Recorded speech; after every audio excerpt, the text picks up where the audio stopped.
What's up guys, this is my camera comparison test of the new Samsung Galaxy S20 versus the Samsung Galaxy Note 10 Plus. Which camera is better? Well, in today's video we're going to find out. Without further ado, I'm Ben from AuthenTech and let's jump right in. And quick disclosure, I purchased both of these phones with my own money. Now could the S20 be that much better than the Note 10? Well, both of them are currently around $1,000 today and I was pretty surprised with the results. Starting with that front-facing selfie camera recording 4K 30. This is an audio test on the Galaxy S20, audio test 1-2, and this is audio on the Note 10 Plus.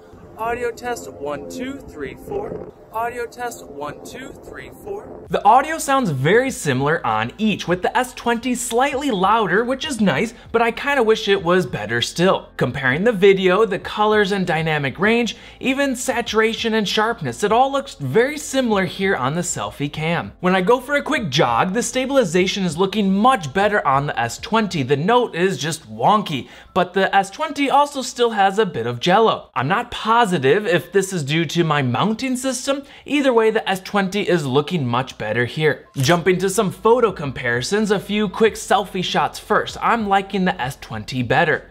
In some shots, they are looking very similar, but then in a couple others, I found the S20 to snap a more accurate autofocus. And when I shot a few portrait mode photos, well, the Note wanted me to hold the phone much closer to my face for detection, thus missing the portrait shot a couple times. One win for the Note. In a few of these photos, if I circle my shiny skin highlights of the sun reflections, the S20 is slightly more blown out with better details on the Note. Switching to the triple rear cameras, each phone has that ultra wide, medium, and telephoto lens. Though keep in mind, as I mentioned in my last video, the S20's telephoto lens is more of a hybrid zoom, they call it, meaning it's using this crazy high 64 megapixel sensor and basically digitally cropping in for that zoom capability. The very interesting result though, when compared to the Note 10 for example, at around the 2x range, the Note's tele lens actually looks really good and holds up well. And it's only when we zoom way in on the 10, 20, or even 30x range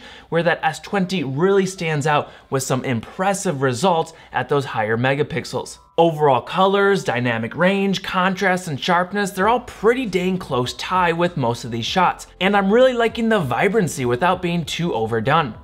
In low light photos, they both can shoot in night mode on all three lenses, which is great to see. And while the Note doesn't look terrible, I think the S20 wins in all three of these shots. This is rear-facing video on both the cameras with the ultra-wide-angle field of view lens. How does it look and how do they compare? Interestingly, the Note has a slightly wider field of view on paper of 12mm on its ultra-wide lens. The S20 is at 13mm.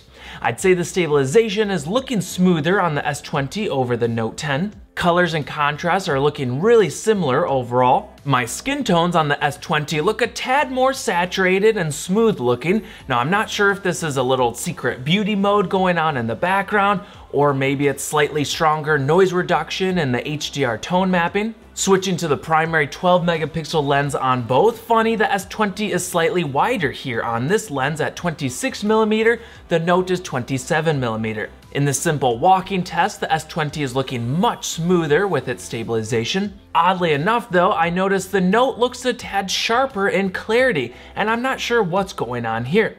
This isn't always the case, like in this clip, both of these lenses look very sharp and nice looking.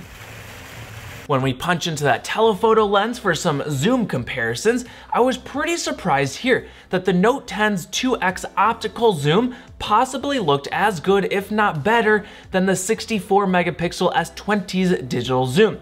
Basically, it's a great lesson that the more megapixels you have aren't always everything, and sometimes optical glass just can't be cheated. End of day though, you probably shouldn't be zooming in this far on either camera, and if you stay in that 5 to 10x range, they both will look good for you. Both phones can shoot 1080p, 240 FPS slow motion, and in this shot, I'd say the Note is looking a tad over sharpened in process, while the S20 has some pretty bad stabilization, plus it's a bit soft looking. One mode I love playing with is the ultra slow-mo, 960 FPS at 720p.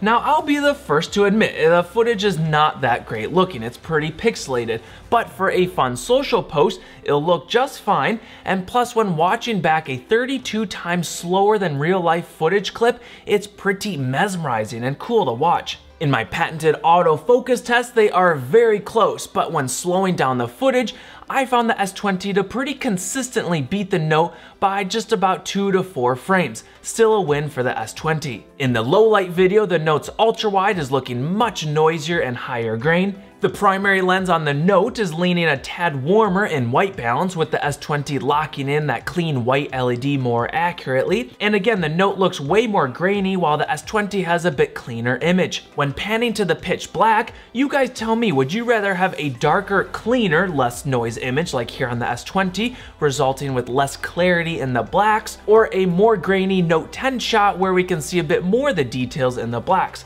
It's a trade-off and comes down to personal preference. And just for fun, here's a live focus video test. How does the focus blur, that natural depth of field effect look? I'm guessing it still needs a little bit of R&D. It's a nice idea with possible potential down the road. Now the edge outlining is still too sharp, slightly inaccurate at times, and the depth of field fall off is just too aggressive. It's going from like in focus to a mile out of focus in just a millimeter. Still looks way too fake, but with some R&D, I hope they can improve this with time. Okay, so the S20 is still my favorite so far, but the Note 10 held on very close in a lot of these tests. The one thing I'll miss from my Note is that stylus. It's super fun and unique to have. Now, if you're upgrading from say an S10 or a Note 10, is it worth the upgrade? Probably not, but if you're coming from a much older device and you're thinking about these two generations, I'd say if the price is still similar, definitely go with the S20. What do you guys vote? Let me know down below, and until I see you next time, let's live AuthenTech.